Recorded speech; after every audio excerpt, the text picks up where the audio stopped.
Hello, ladies and gentlefurs, and welcome to our furry gaming podcast that we call Claws and Controllers, where we talk about gaming, the furry community, and other geeky/internet-related things. My name is Grell, a fun-loving crux who will be your podcast host tonight, along with my lovely avian co-host, Tori. Hey everybody, how's it going? Alright, to get on with it, the first thing I wanted to talk about is Noggish. Yes, we play Warhammer here on the podcast, and Noggish has been the late talk of the town. Oh yes. Yeah, since Tori, you've seen the new model, obviously. Oh my god, it's beautiful and illustrious. Absolutely gorgeous. Probably a little too large for my liking, but I mean, hey, if he's got a problem with his penis, it's okay. The thing stands taller than most dragons in Warhammer. Yeah. It's taller than the Terragast. Exactly, like I said. Sorry about your dick, bro, but you know. My favorite feature on the model is his really emaciated stomach with the stitching up it. That's pretty fucking cool, to be honest with you. Yeah, and Frank, my mate, he just recently got the Noggish books that comes with the one book with all the stats, and then it comes with a pretty big, decent-sized lore book. Yeah, fluff. In case you aren't familiar with Warhammer, fluff is basically what we call lore. The stories. Yeah, and Noggish is ridiculous. I mean, there are scenarios... Well, I mean, he's one of the most complex characters in the entire universe. He's the main bad guy besides Chaos. Exactly. And it's pretty bad when the new main bad guy's here to fight the other bad guy. It's like that scene in the movie where you don't know which bad guy you really want to cheer for. You're like, go you, but also go you, and good pun. Oh god. I don't know what side to choose. Yeah, so, Noggish has been making big waves. He's so powerful that there are scenario games where you just field him. Oh, yeah. Against an entire different army, and the reason for this is because the War of Undeath summons his own fucking army. Yeah, and the thing with the War of Undeath for him is that he can, just summon whatever he summons is multiplied by 3. So you summon 100 points worth of skeletons, not Noggish. He summons 300 points worth of skeletons. Yeah, exactly. So that's pretty epic. So yeah, anyone who listens to the podcast, if you have any comments about that, please feel free to send them to us. They also released, this is a big geekgasm for me, they released a new Ark in the Black model, which, oh my god, he's beautiful. Now I'm just waiting on a new High Queen Kadia. Yeah, definitely High Queen Kadia. I think it's funny that, they brought Neferata back, and she has this effect where, I forget what the special rule is, but anyone who tries to hit Neferata by shooting or anything, is -1 to their to hit roll. Except for Kadia. It specifically says it underneath the rule. Kadia is immune to this effect. That's beautiful, because it's anyone familiar with Tomb King's lore, you'll understand the whole thing between Kadia and Neferata. You're damn skippy. Yeah, Tori's the Tomb King's player, so she's very familiar with that lore. But anyway, I think it's on to go today in geek news. Tori, what do you got for us? Okay, I have got a really fun and near and dear to my heart piece of geek news. I was reading an article the other day that Netflix is in talks and they are working on getting their own exclusive Star Trek series. And for any Trekkies out there, you guys know that the last one out was Enterprise, which ended in 2005. So it's been about 10 years since there's been, a Star Trek on the air. And I'm pretty excited, to be totally honest, because, I mean, not only has it been 10 years since there's been a new Star Trek, but except for those god-awful movies. I like to ignore that they even happened. But also that it might be going to Netflix. And for anybody who hasn't seen one of the Netflix original series, they're awesome. They put so much into the budget for these things, and they're really well written. And honestly, I don't think that there's really a better place for that to go. And Netflix actually did a little bit of looking, and other than some of their original series, Star Trek is one of the most streamed shows that they have available. You're wanting this to happen so badly, you're sacrificing small infants to it. Maybe a little bit. We don't like to talk about it. Honestly, I'm really just hoping with the big recent boost in John Delancey's career that he will make an appearance. I have been lighting candles in front of my Q doll for months now. No, I just read it the other day. I can't have done it for months. But yeah, I'm pretty excited. I think that'd be incredible if they got it. Now, at this point, it's just rumors. There's nothing. I mean, there's no filming, no casting, nothing going on yet. But I mean, I'm definitely gonna be checking back in on this because I'm so excited. I probably just peed my pants. So, okay. So if this happens, what are some of the things you would like to see? Oh God, what would I like to see? Besides John Delancey. Besides John. Okay, not a remake of the original series. I would really like not a remake of the original series. I don't know. That's a really tough one. I don't know. Some of the series I'm a really, really big fan of. Clearly Next Generation. Not too huge on Deep Space Nine. Just because the amount that they could do with it was pretty limited. I mean, all the problems had to come to them, and then again, they just started remaking the originals. I don't know. Something new, something exciting, I guess. So, not a remake of the original. Oh God, no. And try not to do what happened in Deep Space Nine. Exactly. That's just my kind of... Those are my suggestions to Netflix. So, Netflix, if you're listening, those are my valued inputs right there. Okay. Next part in Geek News, we are going to talk about Hideo Kojima doing the new Silent Hill game. Whoop, whoop. Also known as Silent Hills. Because, with an S. Yeah, because the S makes a big difference. Well, apparently the main, this is a theory, is the reason why they're doing Silent Hills is that there's like supposed to be multiple dimensions or something. Because like... And the reason they're saying this is because in the second movie, which was god-awful, by the way, it's kind of horrible that the second movie was so bad, it made the first one look like a frickin' masterpiece. Yeah, I don't know, that's pretty bad. Yeah, and the best part is the second movie broke lore and with the movie that is supposed to be a sequel yeah, exactly. I mean, okay, if you break the game lore... I can kind of understand, maybe a little bit more. But if you break the lore of the movie you're a sequel of... Yeah, exactly. I mean, then that's just ridiculous. There's not even an excuse for that.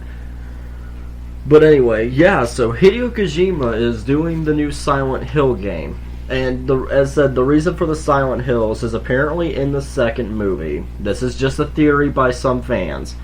Is that when Heather is talking to Leonard Wolf, I think if I remember correctly, the line is like, "There are many Silent Hills. How are you sure you're in the right one?" So I actually. And I could be wrong. You're the bigger fan than I am, but I thought he said, "Silent Hill, are you sure you're in the right one?" Yeah, I don't know. It's one of those. It's one of those. I mean, it's something along I those watched lines. the movie once, and that was the most that I could do. Yeah, I can watch the first movie a couple of times because it was honestly not too bad, but the second one was god awful. It really was not too bad. I kind of enjoyed it as a mindless kind of, you put it on, you don't think about it, and you just watch it. It wasn't bad. Yeah, it wasn't too horrible. But anyway, so yeah, how do I personally feel about it? They introduced, that Hideo Kojima was going to do this by making PT, the little playable teaser demo on PlayStation 4, and it played out like a cheapo. They even put it under a fake company name, but they made it play out as if it was some simple, kind of haunted house, little low-budget game playthrough. Mm. And then, as soon as you got through everything, the screen, shows a little cutscene, and above the cutscene, it's Hideo Kojima, Guillermo del Toro, and Norman Reedus, Silent Hills, revealing that it's for a new Silent Hill game. And honestly, a lot of people have been talking about the possibility of Hideo Kojima doing Silent Hill for a while, because he had expressed interest in doing it. It's just nothing had been confirmed until that point. So how do I feel about Hideo Kojima doing Silent Hill? I actually have hope for it. I really do, because Hideo Kojima, to anybody who doesn't know, Hideo Kojima worked on the Metal Gear Solid series. And it's a really good series. I mean, it's got a really huge fan base, as it deserves. And it's got excellent story, great gameplay, especially if you're into the whole stealth action. You can't do really any better than Metal Gear Solid. And I mean, if you pay attention to the stories in those games, it has those out there moments, but it also has a lot of subtleties underneath of everything that's going on. Like commentary on how the actual government works and how reliant our economy actually is on war. I mean, that's a real concept. That's not something they just pulled out of their ass. So Hideo Kojima has the ability to do subtlety. And subtlety is a real key concept in all of the original Silent Hills, 1 through 3, and even somewhat in 4. There was a little bit of backlash and stuff when it came to 4, but, it still felt like a Silent Hill game, so I'm going to include it in there. And so, I think Hideo Kojima can do a Silent Hill story. My only concern is whether or not he is going to be able to pull off the scare factor, and a lot of people are speculating that is why Guillermo del Toro is there. And if Tori, you want to take on from here, please? Oh, I would love to take on del Toro. Okay, for those of you... No, well, no, he's not a very attractive man. But, for those of you that don't know who Guillermo del Toro is, if you have seen Pan's Labyrinth, any of the Hellboy movies, you have seen his work. The guy is kind of Hollywood's go-to monster man. They need a scary, creepy creature. That's who they go to. Be it a video game, be it a movie, live action, animated, doesn't matter. The guy comes up with concepts for everything. So I'm thinking that having him on board is definitely going to help out any kind of lack of monsters, lack of scare, I guess. Because even in a story like Pan's Labyrinth, which is a pretty tranquil story, it's scary as hell. So I definitely think that is going to boost the creepo factor, I suppose. So I mean the yeah, I mean, I could definitely see what you're saying there. And my thing is, at first I thought really negatively about it, and then I'm starting to be more and more okay with it the more I think about it. And what I mean by that is, I'm not against Del Toro doing this. I like that. I mean, he's a great monster, creator and stuff like that. He knows what he's doing. Oh, most definitely. I mean, you the can't guy's a doubt that for a genius second. in his craft. He really is. But the one thing that always concerned me, and it kind of concerns me less and less the more that I think about it, is because Guillermo del Toro, he doesn't look at anybody else's work to draw inspiration. It's solely himself. And at first I was worried. I was like, well, if you don't know what Silent Hill monsters are like, how are you going to encapsulate Silent Hill? And I'm not saying, ripping off other monsters. I'm just saying, you have that Silent Hill-esque feeling to it. But the more I think about it, the more I'm okay with it, because I don't want to see more shameless zombie nurse ripoffs. Oh, come on. I mean, well, people go, well, there were nurses in all of the originals. Yeah, but they were very different. Oh, yeah. Silent Hill 1 had nurses because everything in Silent Hill 1 was a manifestation of Alessa. Alessa was in the hospital for burn injuries. So yeah, she was around nurses all the time, which made sense for when you were in the hospital level. In the second game, there were different types of nurses. They were more sexualized in that one because the main character was always in the hospital looking after his wife who was desperately ill. So he had to deal with nurses all the time. And because his wife was ill and he was sexually frustrated because he couldn't have sex, in the game the nurses are kind of sexualized because that's part of him. He was sexually frustrated while his wife was sick and dying. Makes sense. Silent Hill 3 had nurses. They were a little more toned down than the first ones, but they were still somewhat sexualized, is because Heather, who is basically, he's, why did I say he? No. She is the new baby, if you go off the Good Plus ending from the first game, that the goddess presented to Harry at the end of the first game. Sorry for spoilers, but it's a PlayStation 1 game. If you haven't gotten there by now, damn I'm sorry. it! But yeah, she's the new Alessa, and the nurses in that one also made sense. She's still part of Alessa, and Alessa had to deal with nurses and blah blah blah blah blah. It's a direct sequel from the first one. I don't need to go any further. But yeah, I don't want to see shameless zombie nurse ripoffs for the sake of shameless zombie nurse ripoffs. But you want to see more Pyramid Head, right? No. Right? No. No. No. No. Pyramid Head only belonged in the second game because he was the direct manifestation of James' sexual frustration and self-loathing and feeling that he needed to be punished for his wife's death. If that sounds familiar, because that's exactly what Team Silent said he was. Talk about a rage boner.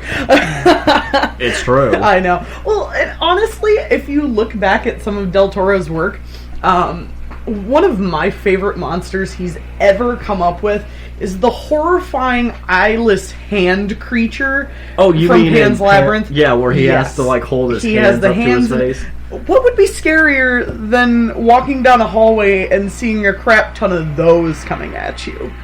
I piss myself. Exactly. See, but again, that's not unrealistic in the realm of Silent Hill.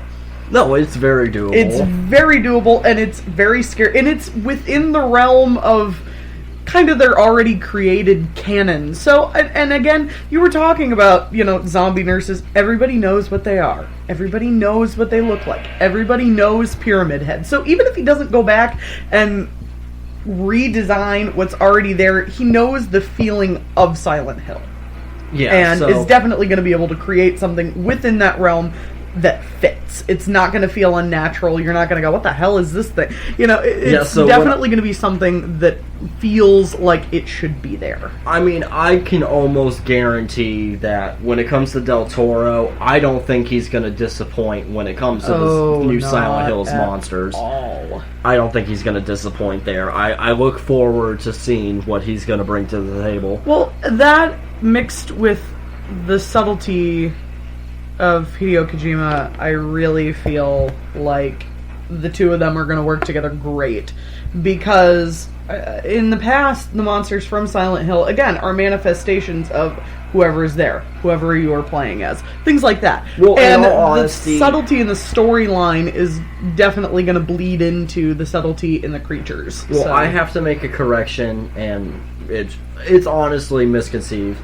But really the only original Silent Hill game that had everything based on like the characters that were there in the situation was 2. Everything else, like Silent Hill 1 and 3, were mainly manifestations because of Alessa. Well, okay. But, I'll give you that. That's with fair. 2 being the popular game, though, everybody calls upon that. But anyway, again, I mean... You don't know it like I do, though. Exactly. You really only just watched me play them. Hey, it's not that I don't want to play them, it's just...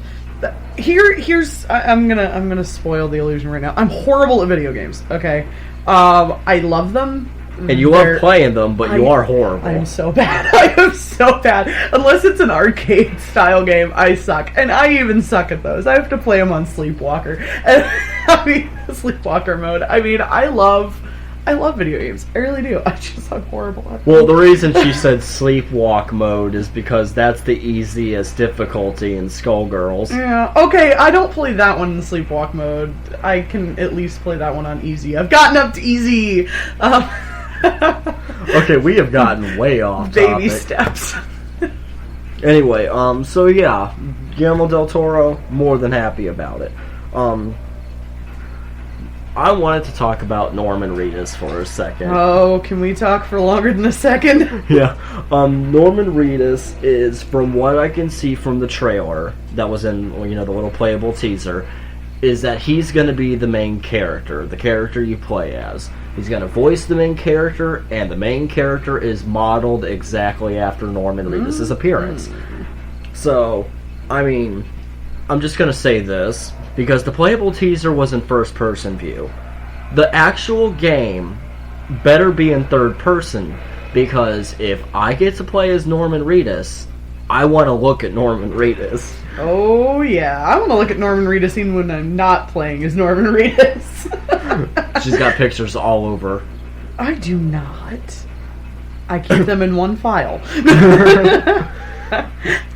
Yeah, so, I mean, the only problem I feel, though, is, and this is just a minor feeling, it's not like, oh god, is I feel, are they going to go to Hollywood with this? I don't want, Silent Hill to be like it's some fantastic Hollywood production.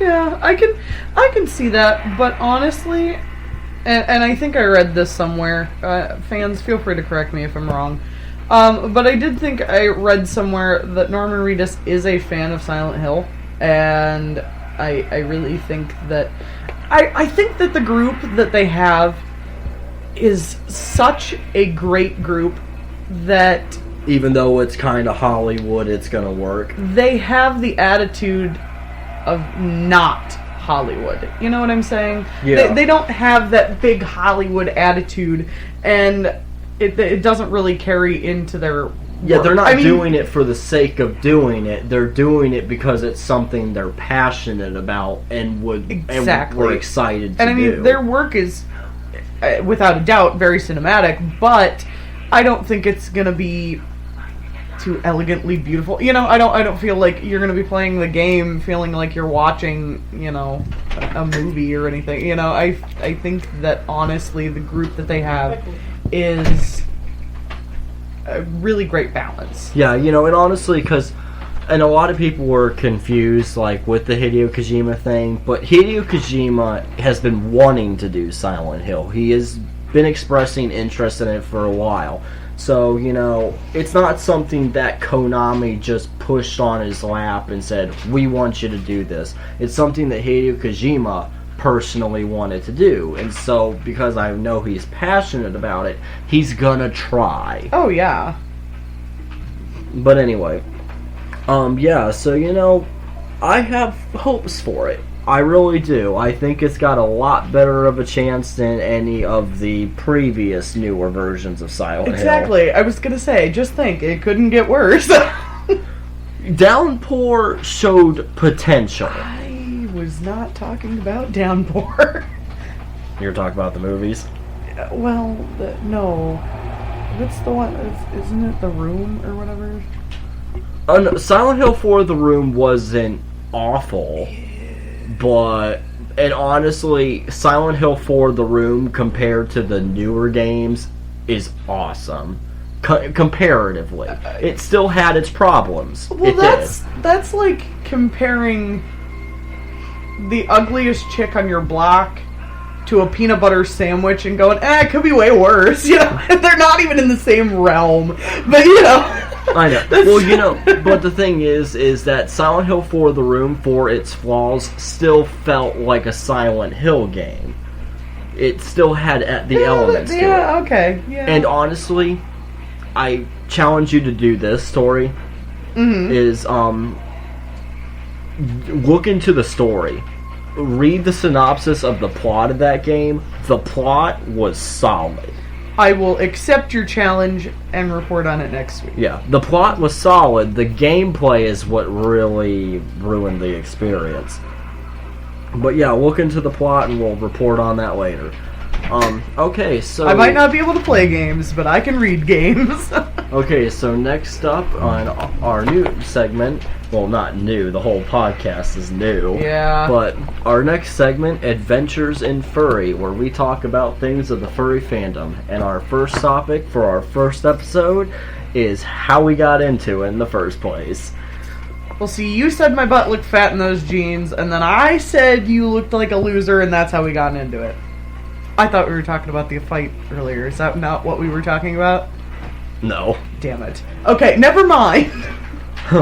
I was talking about how we got into the furry fandom, not how you got into your jeans. Oh, right. It was Crisco. Hey, wait, fuck you. But anyway, okay. I'll go first, and then Tori, you can talk about your deal, okay? Oh, me going last. Go figure. Hey, let's break the stereotypes. Okay, it's true. Go ahead. Hey, you know, feminists want equal rights. Well, guess what? You know, then you have to not always go first, because that's equal. Don't worry, I'm used to finishing last. It's fine. Go ahead.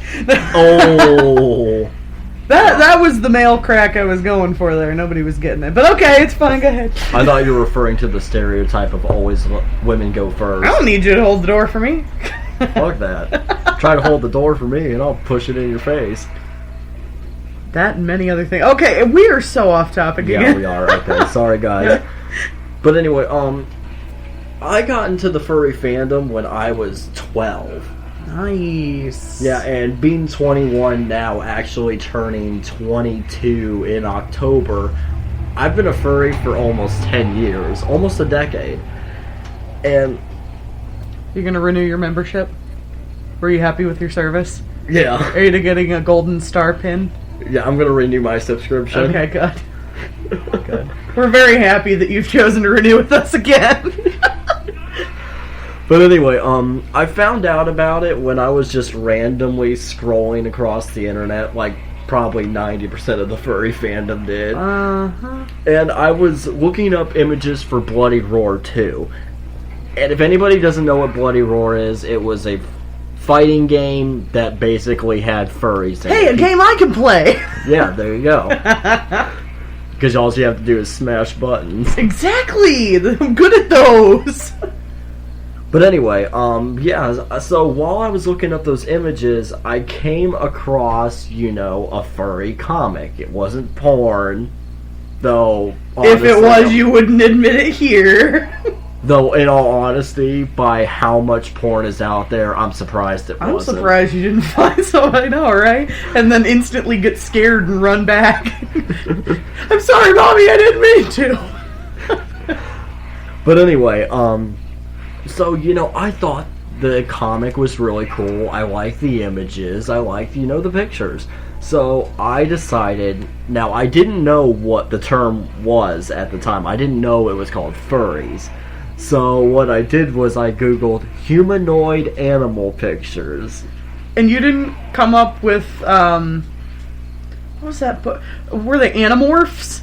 Animorph. You didn't come up with any Animorphs? No. Though surprisingly, with how much I read the Animorphs books, I'm surprised I didn't type that in. Exactly. Why didn't you? I'm surprised you didn't find Animorphs and porn. But anyway, it did bring me to a couple of furry sites, and one of the furry sites, which I don't remember what it was called, I'm not even sure it still exists. You don't remember things from 10 years ago? I'm sickened. But anyway, it explained what the furry fandom was, and I thought, hey, that's cool, I'm kind of into that. That's cool, I like it. So, I got into it. My first persona was a tiger, and, but as time went on, my personality developed, I created a few more characters, and... Okay, Hannah Montana. Let's not talk about that. Okay, yeah, before we get off topic again. I don't want to turn into a wrecking ball. Why not? Just eat some more ho-hos. You'll be there soon. But anyway, sorry folks. My main persona now is a Crux, and I didn't really know about Cruxes until I was 16. And that was when I, was playing Second Life, and I met a guy who, was a Crux, and we talked. You can meet a guy that's anything on Second Life. I think I met a Cyclops on Second Life, and I don't know if he meant to be a Cyclops. I'm pretty sure it was accidental, but, Hey, it could have been. But anyway, yeah, it was really cool, and I liked the character design. I thought it was awesome. My fascination and desire to create a Crux character didn't really come up until I was 18 and found more pictures of them when I was randomly on Fur Affinity. And, but, as I got more into Cruxes and I thought they were cool and really started to like them more and more, I started making my own character, which is Grell. And, he's a, white, black, and pink Crux. He's got like all these tribal pattern markings in his fur and stuff. And they all like have a pink outline, and he's got like a black mohawk with pink tips. And it's really cool. That's the I hate my parents furry. But in all honesty, that's my story. Tori, if you want to go on to yours. Mine is a little more boring than yours. I never really had that moment of, I guess, finding the fandom, really. I'm a female, clearly. Spoiler alert. I am a girl. So, I grew up, with things like Hello Kitty, and the anthropomorphic thing was all kind of kawaii, really cute. And so I guess I never really had a moment of, oh, this is like a thing. This is a thing that people do. They're into that thing. Until I was much, much older. I was maybe 18 or so, and then I realized this is kind of a thing. And I'm like, I've always liked this thing.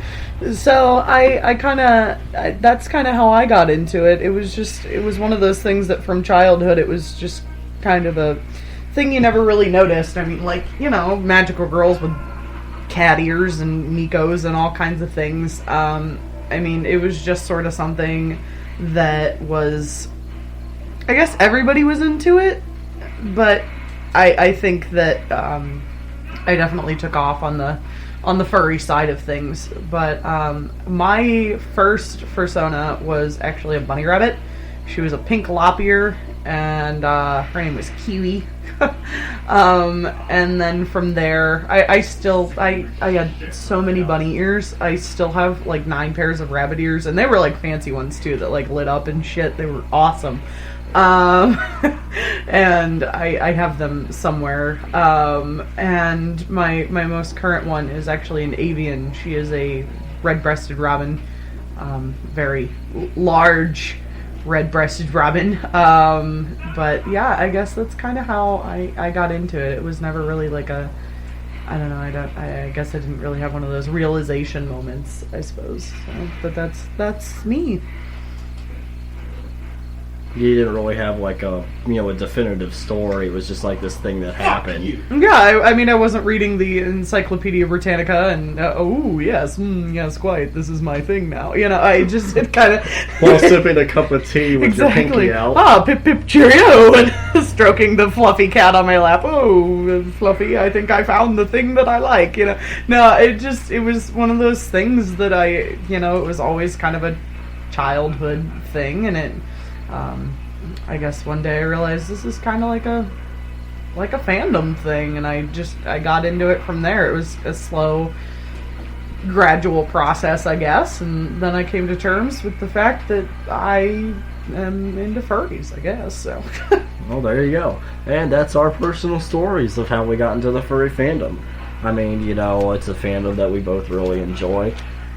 And it's just awesome, that all these people come together and create some of this amazing artwork and everything like that. And I think that that's kind of what drew me into was that, I saw people first sitting and thought, wow, this is really cool. And like most people's reaction was just, wow, this is really creepy. I was like, this is a really awesome thing. And then I found artwork in it. I think, I mean, I'm kind of an artist, I guess, and I mean the artwork in it that definitely drew me in. So, but it just the amount of talent is it's incredible. Yeah, I mean it really is. Some of these people are absolutely amazing and just blow my. I can't draw for crap. I can't. I mean, I could do little cartoon doodles and stuff like that, and sometimes they come out really good, and people are like, oh, that's awesome. Stick figure with tail. Yeah, a stick figure with tail. That's like the best I could do. When it comes to furries, I'm horrible at furries. I'd have to like... They're tough. They're hard to do. Yeah. The still life is more of my, my specialty. Okay, and now to our next segment, let's review. In this little segment, we each review something like a movie or a video game that we have been playing lately. And today, my review is on Silent Hill 2, to continue the whole theme of Silent Hill stuff we've been talking about. So yeah, Silent Hill 2, I first played this game when I was like in my early... Actually, I was like 12 and going into 13 is when I first started playing this game. And it was honestly really my first... it was the second survival horror game I ever played. The first one was the first Silent Hill, which I played when I was like 9 on my PlayStation. And Silent Hill 2 was the second one. I didn't really play too much in the Resident Evil. I played it a little bit and stuff when I was younger, but I, really didn't get through all of the games. So the Silent Hill series was my main focus series. I mean, I love Resident Evil, don't get me wrong. Resident Evil was a great series. Absolutely enjoyed it. But, Silent Hill is just, it's the type of horror that I like the most. So yeah, let's first talk about the story. Silent Hill 2 follows the main character, James Sunderland, who comes to Silent Hill because he received a wife, a letter. He received a wife, mail order bride. Go Russia. Me fluff your pillows. Oh, that's horrible. But anyway. Going straight to hell for that one. Yeah. Okay, but anyway, he receives a letter from his wife telling him that she is in their special place, which is Silent Hill, which is obviously a little confusing because she's dead. Wait, dead people can't do that now? No, that's been illegal. They don't have deadagrams? No. Shit, I gotta write Tony back in dead person jail now. But anyway, yeah, so, but she's been dead. So he's like, well, I should go to Silent Hill and look into it and stuff like that. And so he does. And right from there is where the craziness starts. So you mean it didn't start with the dead person letter? It should have, but really, it's once he got to the town is when shit gets real. So yeah, you play as James Sunderland looking for his dead wife Mary, now questioning whether she's dead or not. And you come across characters like, Eddie Dabrowski, I think that's how you pronounce his last name. You know, who's kind of like this really fat, like unathletic guy and stuff. He's really gets kind of psycho later in the game, but I'm not going to talk too much more about that. There's Laura, who's like this little girl just running around the town, and it's kind of weird because the town's supposed to be dangerous, and yet this little girl is just popping in and out of places where you see monsters, and she's just fine. Hello! Yeah. And, you know, then there's Maria. Oh, Maria. Oh, Maria. Yeah, Maria is, she is supposed to be like the manifestation of his dead wife and stuff, because she looks like her, you know, with subtle differences, obviously, like apparel, hair, and stuff, but she sounds and acts like her and looks a lot like her and stuff, and, you know, it just gets weird, and it's not weird like in an overly convoluted way. It's weird as in, like, what the hell is going on, until you look more into it and figure it out. Now, another thing I want to talk about is atmosphere. This game is absolutely fantastic on atmosphere. One, obviously, is the fog, you know. You really feel freaking claustrophobic, even if you're in these open streets, because you can't see more than, like, 6 feet in front of you. That's because scary. of the fog. Yeah. And then you're hearing, like, monsters in the background, and your radio is going off producing static because they're nearby, and you don't know where they're at, and it's freaking you out. And so, you know, and my favorite part about the atmosphere is, you know, when it produces, like, noise and, like, musical cues and stuff like that, everybody's like, oh, there's a musical cue, or there's this noise going on. Something's nearby, and I have to prepare for it. Well, Silent Hill 2 throws you through a complete loop by creating random rooms and random areas where there's, like, creepy music or where there's creepy sounds, and there's nothing there. Oh, cute. So yeah, so you can't even rely on musical and sound cues to predict where danger is, because they'll throw it in there just to confuse you. LOL, JK. Yeah, and you know, it's not like monster encounters all the time. And what really is weird about the monsters is, in Silent Hill 1 and 3, they, you know, lumbered around a bit, but, you know, they would attack you with a force if they even noticed your general direction. Oh, God. It's creepy because in Silent Hill 2, they just lumber around, like, really doing nothing. It's not really until you get, like, close to them that they start coming after you and attacking. Now, later in the game, they get a little more aggressive, but it's kind of like... The best way I could describe the monsters in Silent Hill 2 is by using Ben Yahtzee of Zero Punctuation's description, is they're more like white, fleshy, wind-up toys than living things, and it's just really disturbing. So, you know, and that atmosphere is because they give off this feeling, it just, you feel alone. Mm-hmm. Even when you come across these other characters, even when you have Maria following you around and she's absolutely useless. Yeah, I was gonna say, the feeling of being alone is probably not helped much by having the booby sack follow you around. Well, I like Maria, and I know we're a little bit making fun of her, but it's just in good fun. You know, she is a necessary character, and she's a great character when it comes to using her for the plot. But anyway, but yeah, you genuinely feel alone. You're like, I have nobody to help me in this situation, and it sucks. Yeah. And so, you know, you feel alone, you feel isolated, you feel trapped, and it's just like, it really gets to you.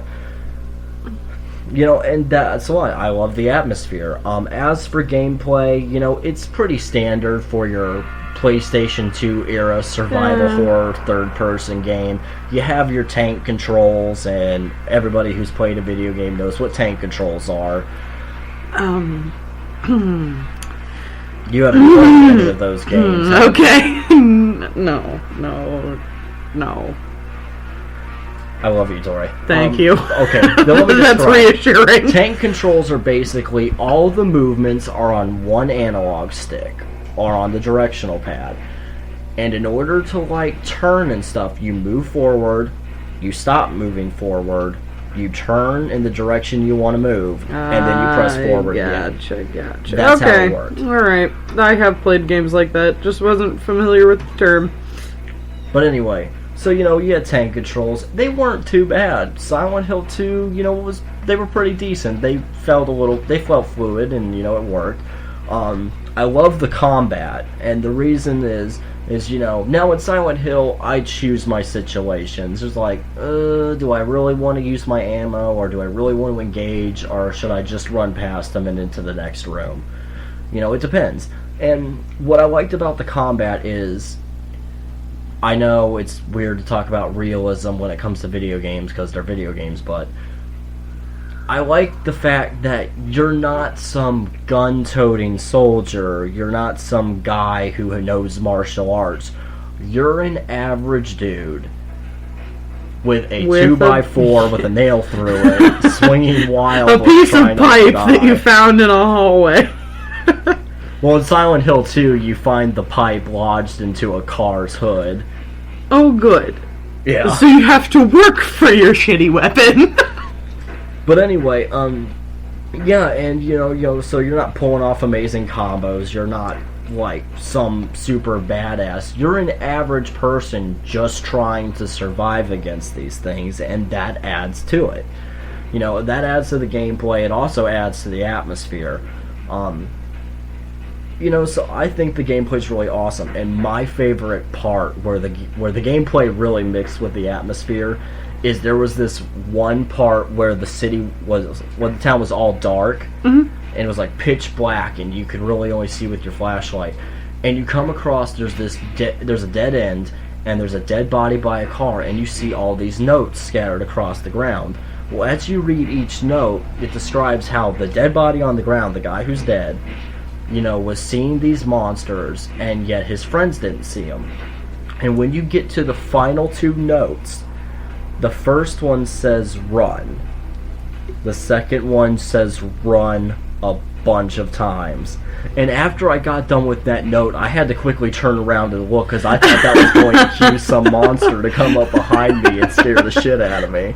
Well, that definitely seems like something that would cue a monster, Well, and see, that's all that part of, like, throwing you through false loops, so you can't really expect when something's going to happen. But anyway, yeah, so the gameplay was pretty solid. The shooting worked for the type of shooting they were going for. The melee worked for the type of melee they were going for. You're an average everyday person. You can't shoot guns really well. You can't use weapons really well, but you still manage to survive. But as for what I feel about Silent Hill 2 overall, I have to give Silent Hill 2... I have to give it a 10 out of 10. The game was awesome. And, I mean, I would be hard-pressed to find any, survival horror fan who played Silent Hill 2 and didn't think it was an absolute amazing game. I mean, to this day, yeah, how it controls and how it plays feels a little dated. The graphics of that game still hold up to this day. The scares still hold up to this day. The story still holds up to this day. It's an amazing story. And I will say, I'm not going to spoil it. Oh, come on, you spoiled the first one. Spoil this one. But the first one... Kill my joy! The first one was way older, though. Yeah, the first one was in the 90s. Alright. But anyway. Don't murder my joy! But anyway, so... Kudos to the way they made the character, too. James, I mean, because he's so emotionally... inconsistent is how I'm gonna call it. Sometimes he's depressive, sometimes he'll get short bursts of anger real quickly and then be apologetic about it, so kind of the Canadian effect. Sorry, I love Canada, don't worry. Go maple syrup! But anyway, we love geese and ham. And then, sometimes he has moments of confusion, sometimes he has moments of certainty. And with his mood going back and forth through all of these different things, but in a realistic way, when the game gets to the moment where it's going to slap you in the face with the story, you don't see it coming at all. And so, some people might have saw it coming, but most people will be thrown through a loop when the game smacks you in the face with its awesome story. So yeah, kudos to that. I will give the game a 10 out of 10 because I just thought it was absolutely amazing. It's a game I still play today from time to time when I'm bored, and I don't think I'll ever get rid of it personally. I'll always keep that game in my collection. And Tori, what are you going to review for us today? I am going to finish stretching, and then I'm going to review something. I'm going to review a thing. Alright, my review for this week is Guardians of the Galaxy. Oh yeah, you saw that. I did, it was wonderful. Yeah, I did. I just went and saw this, and I figured since we're kind of doing a furry thing, and we got Rocket Raccoon, why the hell not? So, I went and saw this movie. For any of you that don't know, this is kind of Marvel's new tide you over till the next Iron Man or Thor comes out movie. And, I mean, I guess I don't want to give away too much of the plot. It's been out for a little while. Most people have seen it. But it follows kind of a ragtag group who are charged with the task of guarding the galaxy. They don't really know it, but at the end of the movie, they kind of realize what their entire purpose is. I loved this movie, and honestly, I think a lot of people were very confused when they saw, the trailer for this movie, or, oh, this movie is out. A lot of people, and I actually overheard these conversations, they thought it was a joke. They thought it was a spoof movie. They didn't think it was a real thing, because lately the kind of movies that Marvel's been coming out with are a little more, they're a little more serious, they're a little more realistic, and this one's just downright goofy. Well, that, and also, it's all with heroes that even people who don't read comics already know about, just because you can't get through life without hearing about Batman or Superman or Captain America and stuff like that. Iron Man, Spider-Man, Guardians of the Galaxy, which was a comic book, it wasn't like a really big, it was a good comic book from what I've heard, but it wasn't like so major that everybody talked about it. It wasn't fully well known. I mean, like any comic book series, it's got its hardcore fans, big time. But I mean, how many people off the top of their head can go, oh yeah, I know exactly who Gamora is? Not very many people. So a lot of people thought that it was a spoof. That and the fact that, there's a tree guy, a dude who listens to a tape player full of 80s music, and a green chick, and a freaking raccoon with a machine gun. I mean, I just say I want to be the raccoon with the machine gun? Awesome. I bet that you do.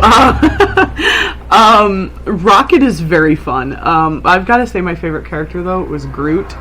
Groot is adorable and devastating at the same time. You just want to give him a hug, don't you? I do. I want to hug the giant tree man. And actually, this is a really interesting fact. A lot of people who saw Vin Diesel's name on the credits didn't realize he did do the voice of Groot. And a lot of people are like, wow, that's a big step down for him. He's never done anything like that. Well, people, I think they don't realize that one of his very first movies he ever did, was The Iron Giant. And he was actually the voice of the Iron Giant. And I love that movie, by the way. That's actually something that he specializes in. And when you listen to his normal, everyday voice, and you listen to Groot or the Iron Giant, you can see how much talent it takes to actually be able to do those voices. And he recorded I mean, Groot only has one line, I am Groot, but I mean, there's inflections to it, and when he went through with the script, he had the director say, okay, what is he trying to express here? And I mean, he spent hours in the recording studio just trying to get the right feel for the same 3 words over and over again. And actually, he recorded the voice of Groot for every language that they are releasing this movie in. So in Mandarin Chinese, in Dutch, in French, he recorded all of them so that voice actors would not have to do it when they were releasing it in other countries. So, but I am a big fan of really corny, goofy comic book characters. I mean, one of my favorite comic book characters is Squirrel Girl. So, I mean, just seeing something that well made for something that littly known, it was really cool to see. I loved the movie. I think that maybe the only thing I was kind of disappointed with was they got a little too slapstick sometimes. They got a little too goofy, and sometimes it felt a little out of place. And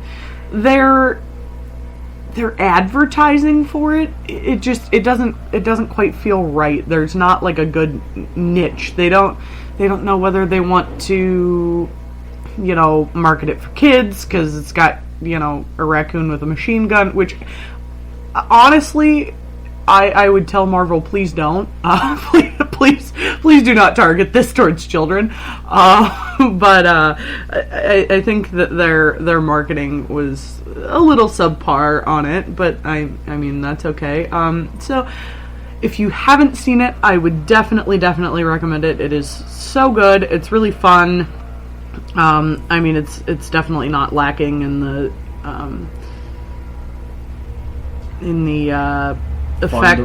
fun department, the effects department, the visuals. I mean, it's a Marvel movie. It's really well done. I mean, just imagine like Avengers quality filmmaking with a goofy story, and you've got it right there.